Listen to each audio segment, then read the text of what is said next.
Hey, welcome to this halfway through the week, the 17th of April, Wednesday. Hope you're doing well.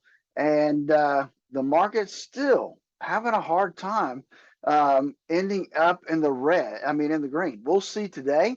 There seems to be this thing where they start out in the green, and by the end of the day, we're seeing a lot of red ink. So hang in there. We'll be with Dave here in just a second.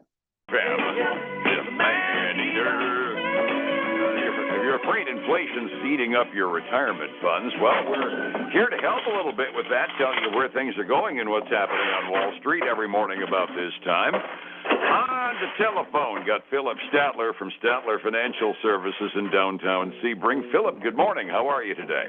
Hey, good morning, Dave. I'm doing well. Halfway through the week, a couple more days, and I'm hoping that maybe, just maybe today, and we started out every day in the green, and we ended up, yesterday's partial, but still a lot of red ink. Maybe, just maybe today, because it's not a huge uptick, maybe we'll stay green all day today. That would be such a pleasant surprise. I mean, it's been a really crappy last couple of weeks. Let's just get perspective here for a moment.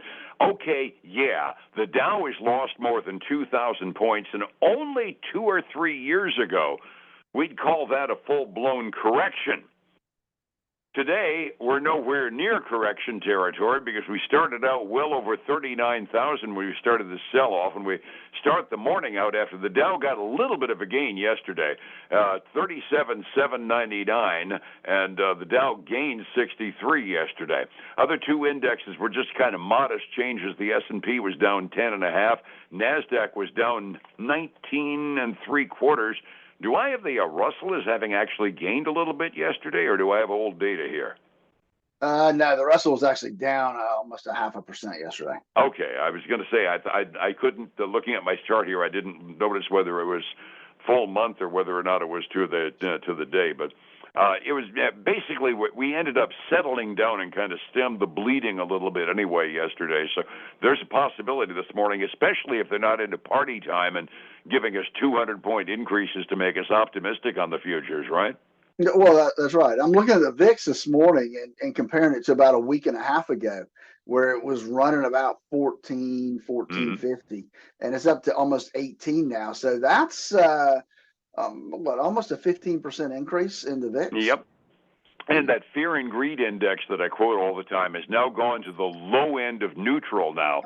Investors are starting to get a little bit on the nervous side as well. The only data that starts out the morning as far as government data dump stuff is concerned is the Mortgage Bankers Association. They issue their weekly mortgage indexes. A little bit of bright news there, given the fact that we weren't happy at all with the new home starts and the permits and everything that we got earlier this week. Mortgage applications last week were up 3.3%, and given the fact that the average 30-year mortgage is now looking at like 7.13%, I got to believe not very many of those were refis, would you? I would think not, Dave. I mean, that's just getting a little frothy for refis. Yeah, I'm kind of sitting back and saying that's got to be new homes, so I'm saying, okay, fine, or new mortgages anyway. I got to assume a 3.3% increase has got to be good news on that front. Biggest news in terms of chatter time, we're now into that period right before the Federal Reserve governors have to shut up and not say anything in advance of the April-May meeting. So what do? Jay Powell ends up hitting the rubber chicken circuit and said yesterday, getting back to 2% inflation is taking longer than expected. And he kind of threw some cold water on hope of much at all in terms of an interest rate cut this year. I flippantly said a couple of times, we get news like that, gosh, maybe they have been listening to us, haven't they? Maybe. There's always that chance. We're going through earnings season. We've been getting the big financials in the process, and I've always said they're kind of an interesting bellwether because, well, what the financials do end up affecting just about everything else. Out of the entire list of financial stocks that I've got since the earnings season began, I've only got one that's actually gained in value out of that list, and that was Morgan Stanley, but the rest of them have kind of gone south on us. Bank of America off, Bank of New York Mellon off, Goldman Sachs off by a bit, Citigroup off by a bit. It's been a mixed bag in the banking industry, hasn't it? It really has, Dave, and we'll continue to see that. I mean, they're paying some tax, I see on their net interest income, and that's obviously taken away from earnings as well. And that and they're kind of a foretell of what's happening, and I think their profit margins may be getting squeezed a little bit with the interest rate hikes. Absolutely. I mean, you got to analogize it. I mean, it's a business. You buy at wholesale and you sell at retail. Well, we heard that with the retailers some time ago. They were accepting skinnier and skinnier margins because, well, they didn't think the consumers had put up with full boat price hikes based upon how much was going in the doors. Their margins went down.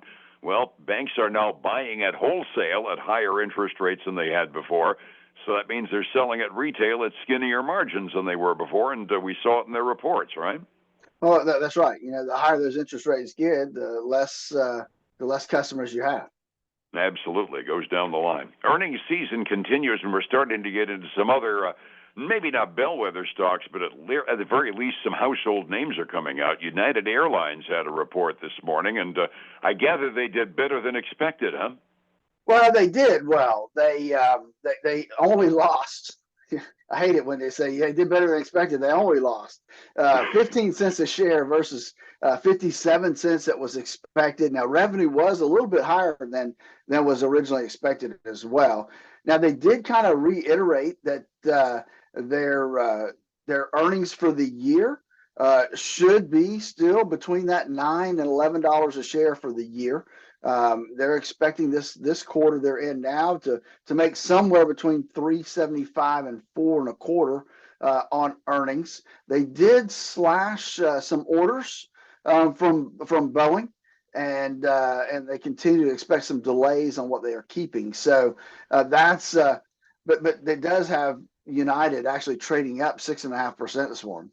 All right, just completely only semi-related because you mentioned it. I haven't checked Boeing stock this morning, but that news report yesterday that came out that the former Boeing executive saying there's gaps on all the 787 panels and none of those planes are safe for the long term. I got to believe Boeing stock is really getting whacked this morning. Well, I got to think, man. The poor guys, they just can't win.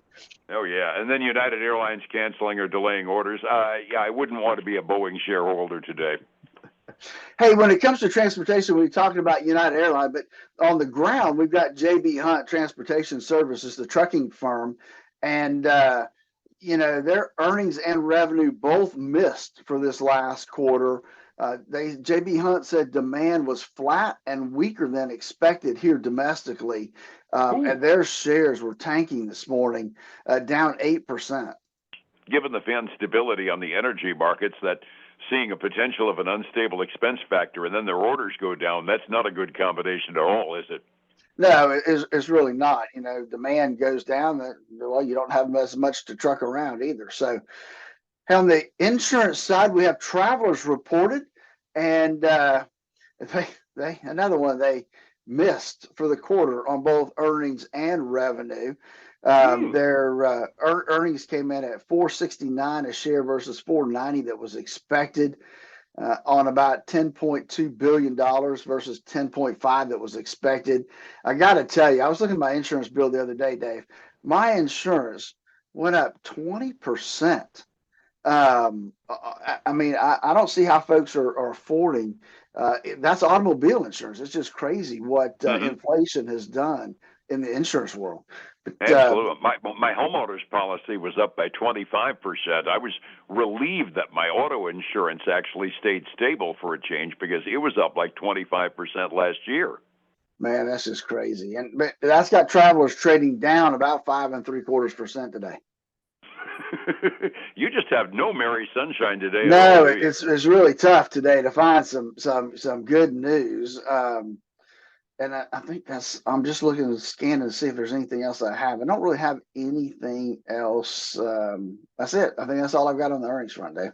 All righty. We'll have a pile more, I know, tomorrow morning. Resetting the table. Mixed bag yesterday, but call it good because at the very least, nobody had any major losses yesterday. So no news is good news sometimes. 45 minutes before we open this morning. What are we looking at anyway? We've got slight green ink, and I mean slightly green ink today. The Dow is less than 0.1%. The S&P 500 is less than 1/3%, and the NASDAQ 100 is about 1/3%. So not huge moves today, which maybe means we can end up in the green. Who knows? But on the other side, we got commodities. Silver up 0.5% to $28.51. Switching with gold, gold's down 0.5% to $2,397 an ounce. Crude oil, woohoo! It is down 1% today, Dave, below 85 to $84.50 a barrel. Man, I had to fill up last night. It was painful, Dave, at $3.69 a gallon. And you drive a much bigger vehicle than I do, so I can imagine how painful that was. You and I were comparing notes before we went on the air. We have two completely conflicting prognostications. Well, one of them says the hurricane season is going to drive the price up. The other one says that things are going to be under control because of relative cooperation among the Middle Eastern countries on the dispute with Iran, which just kind of proves as an underscore, nobody really can predict the future on junk like that, can you? Nope, you just can't. It just ain't going to happen. Overseas markets, the Asian Rim was unimpressed after our yesterday performance. Almost all the indexes were down by a little bit. Mainland Chinese main index in the Shenzhen composite was up a little bit, but the rest of the index is generally off based on kind of a lackluster day in terms of excitement. Europe, on the other hand, looking at our futures, and they're almost evenly up by about 0.5% halfway through their trading day over in the European community. Getting a retirement plan together is different depending upon your age and your status in life at the moment. A 40-year-old's got a different plan than a 60-year-old. How do I get a hold of you to customize one for me? Then give us a call at 863-382-0037 for our core retirement analysis. And then join us this weekend for the Statler Financial Radio Show, 6 a.m. and noon on Saturday, 10 a.m. Sunday morning on Highlands News Talk 730 and 95.3 FM.